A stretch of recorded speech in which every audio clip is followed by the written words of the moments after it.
चले हम अपनी प्रॉब्लम पे वापस आते हैं। हम कैलकुलेट कर रहे थे unit digit of 352 to the 27।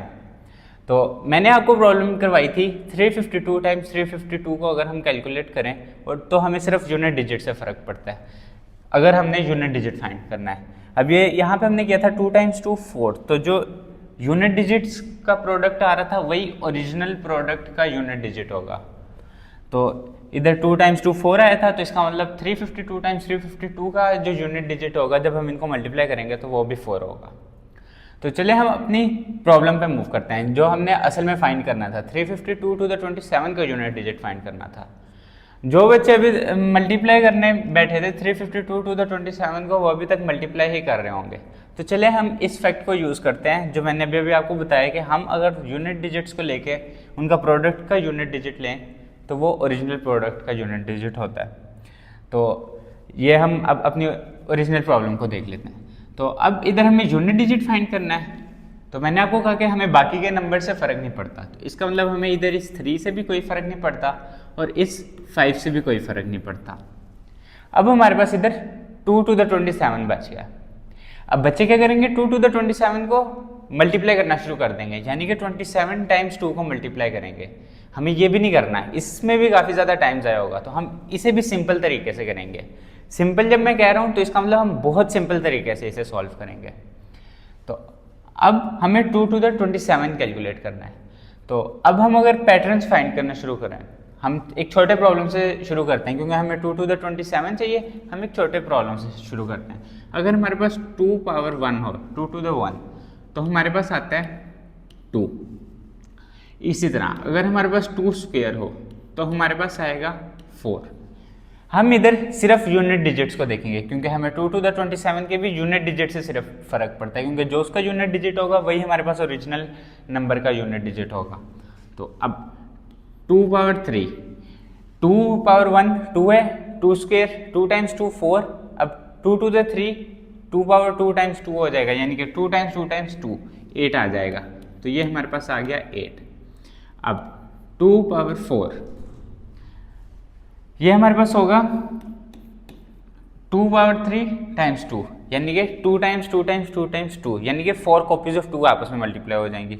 8 times 2 16। अब 2 पावर 4 16 है, लेकिन मैंने आपको कहा कि हमें बाकी नंबर से फ़र्क नहीं पड़ता, यूनिट डिजिट से फ़र्क पड़ता है। तो हम ले लेंगे इधर 6 को सिर्फ। अब हमें 2 पावर 5 चाहिए, यानी कि 2 टू द 5। तो अब ये हमारे पास क्या होगा, ये हमारे पास हो जाएगा 2 टू द 4 टाइम्स 2।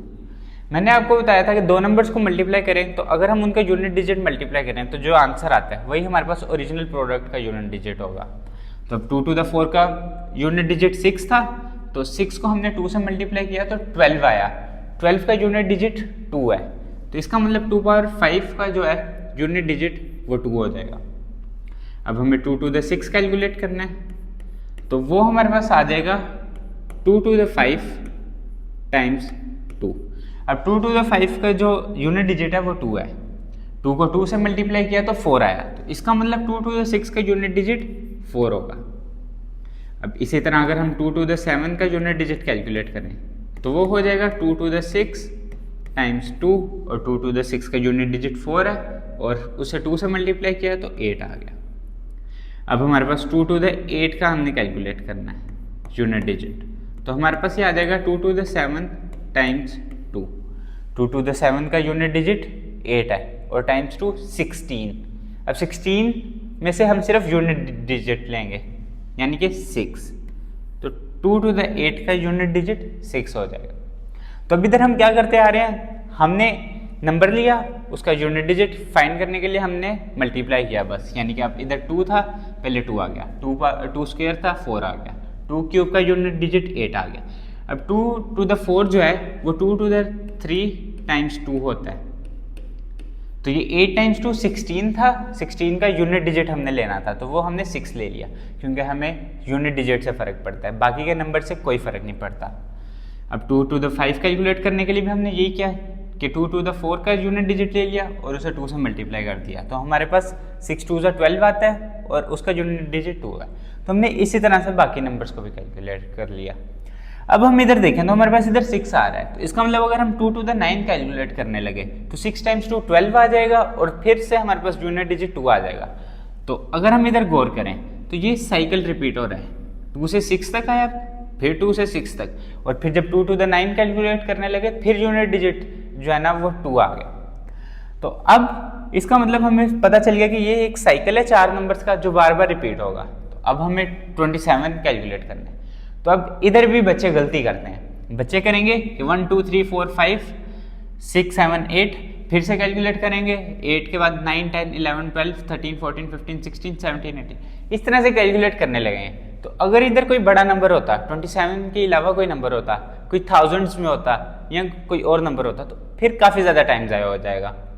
तो अब हम इसे भी सिंपल करेंगे। हमें पता है कि 2 to the 4 पे जो है ना ये दोबारा रिपीट होना शुरू हो गया, यानी कि 2 to the 8 पे अगली दफ़ा वो रिपीट हुआ है, यानी कि 4 नंबर्स के बाद फिर से वो ऊपर आ जाता है, यानी कि 4 नंबर्स का साइकिल है। तो हम करेंगे कि 4 यहाँ पे आया, 8 यहाँ पे आएगा, फिर 16 आएगा, 20 आएगा, 24 आएगा।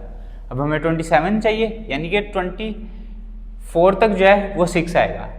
अब 25 26 27, जब 27 आएगा तो हम इस जगह पर होंगे, तो इसका मतलब 2 to the 27 का जो यूनिट डिजिट है वो 8 हो जाएगा।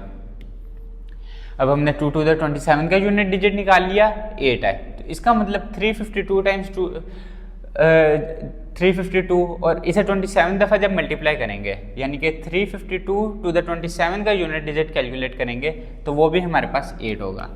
तो अब आपने देखा कि हमने उन बच्चों से कितने आसानी से ये आंसर निकाल लिया जो इन्हें मल्टीप्लाई करने में लगे होंगे। तो इसे हम इस तरीके से इतनी आसानी से यूनिट डिजिट फाइंड कर सकते हैं, और हमारे पास 352 to the 27 का यूनिट डिजिट 8 आ गया।